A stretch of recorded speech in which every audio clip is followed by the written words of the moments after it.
سوال: فقہی اختلافات کی بنا پر بعض صورتوں میں حنفی، اہل حدیث اور شافعی حضرات علیحدہ علیحدہ نماز پڑھنے پر مجبور ہو جاتے ہیں۔ مثلا ایک گروہ اول وقت میں نماز پڑھنے کو ترجیح دیتا ہے اور دوسرا تاخیر کو افضل سمجھتا ہے۔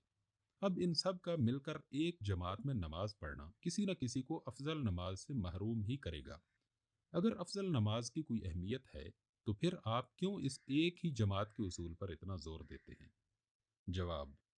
آپ کے نزدیک اگر کسی وقت پر نماز پڑھنا افضل اور اولیٰ ہو اور دوسرے مسلمانوں کے نزدیک کسی دوسرے وقت میں پڑھنا افضل ہو، تو اس اختلاف کی بنا پر جماعت سے الگ ہو کر نماز پڑھنا یا اپنے ہم خیالوں کی جماعت الگ قائم کرنا صحیح نہیں ہے، کیونکہ افضل وقت کو چھوڑنے کی برائی سے جماعت کو ترک کرنے اور جماعتیں الگ کر لینے کی برائی زیادہ ہے۔ سوال: ایک صاحب نے ہمارے ایک سوال کے جواب میں آپ کا حوالہ دیتے ہوئے یہ بتایا ہے کہ غیر صالح العقیدہ لوگوں کے پیچھے بھی عام مسلمانوں کے ساتھ نماز پڑھ لینی چاہیے اور تفرقے سے اجتناب کرنا چاہیے۔ ہمیں یاد ہے کہ آپ نے ایک خط میں ایسے ہی ایک سوال کے جواب میں یہ فرمایا تھا کہ جس شخص کے متعلق مشرکانہ عقائد رکھنا بالکل محقق ہو جائے، اس کے پیچھے تو نماز پڑھنے سے احتراز کرنا چاہیے، مگر جس شخص کے عقائد کی حقیقت معلوم نہ ہو، اس کی امامت میں نماز پڑھنا چاہیے۔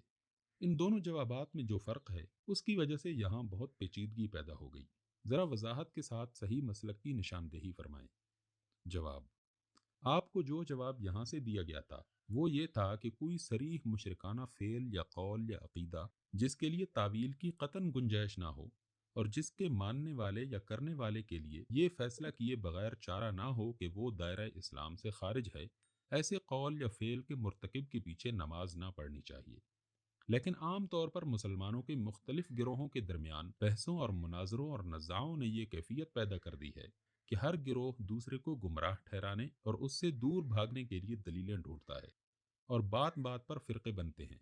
مسجدیں الگ ہوتی ہیں اور شادی بیاہ کے تعلقات منقطع ہوتے ہیں۔ یہ کوئی اچھی بات نہیں ہے۔ جو لوگ سب کی اصلاح کے لیے اٹھے ہوں، ان کے لیے صحیح طریقہ یہی ہے کہ وہ سب مسلمانوں کے ساتھ نماز پڑھیں اور ان میں جو اخلاقی اور اعتقادی خرابیاں پائیں ان کو ہمدردی اور محبت کے ساتھ دور کرنے کی کوشش کریں، ورنہ نمازیں الگ کر لینے کا فائدہ بجز اس کے اور کچھ نہ ہوگا کہ ہم بھی ایک فرقہ بن کر رہ جائیں گے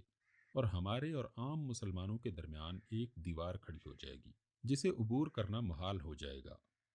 رہا یہ اندیشہ کہ جس شخص کو آپ اپنے نزدیک گمراہی اور شرک میں مبتلا پاتے ہیں، اس کی نماز چونکہ آپ کے عقیدے کے مطابق مقبول نہیں ہے، اس لیے اگر آپ اس کے پیچھے نماز پڑھیں گے تو آپ کی نماز نہ ہوگی، تو یہ اصلاً غلط ہے۔ اول تو آپ یہ فیصلہ کرنے کے مجاز ہی نہیں ہے کہ کس کی نماز مقبول ہوگی اور کس کی نہ ہوگی۔ ایسے فیصلے کرنے کے بجائے زیادہ بہتر یہ ہے کہ آپ اپنی نماز کی مقبولیت کے لیے بھی دعا کریں اور دوسروں کی نماز کی مقبولیت کے لیے بھی۔ دوسرے یہ کہ جماعت کے ساتھ نماز پڑھنے کا مفہوم یہ نہیں ہے کہ پوری جماعت کی نماز امام کی نماز کے ماتحت ایک مجموعے کی شکل میں اللہ تعالیٰ کے سامنے پیش ہوتی ہو، اور اگر امام کی نماز مقبول نہ ہو تو سارے مقتدیوں کی نماز بھی غیر مقبول ہو جائے۔ جماعت کی پابندی تو مسلمانوں کو ایک امت بنانے کے لیے ہے، ورنہ حقیقت یہ ہے کہ ہر فرد کی نماز انفرادی حیثیت ہی سے خدا کے حضور پیش ہوتی ہے،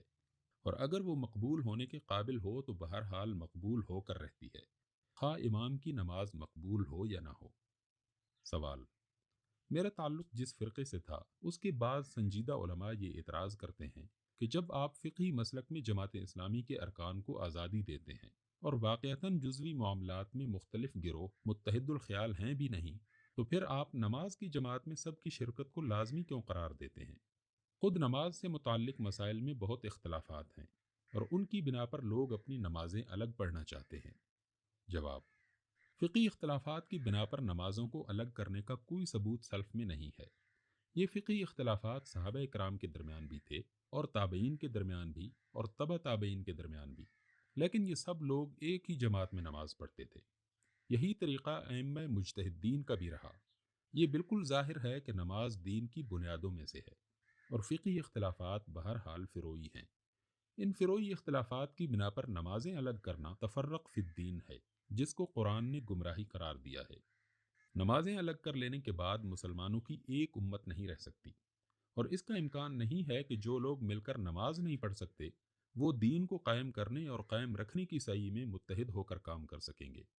یہ چیز اب نظری نہیں رہی ہے، بلکہ صدیوں کے عملی تجربے نے اسے ثابت کر دیا ہے۔ لہذا جو لوگ اپنے فرقی اختلافات کی وجہ سے نمازوں کی علیحدگی پر اصرار کرتے ہیں،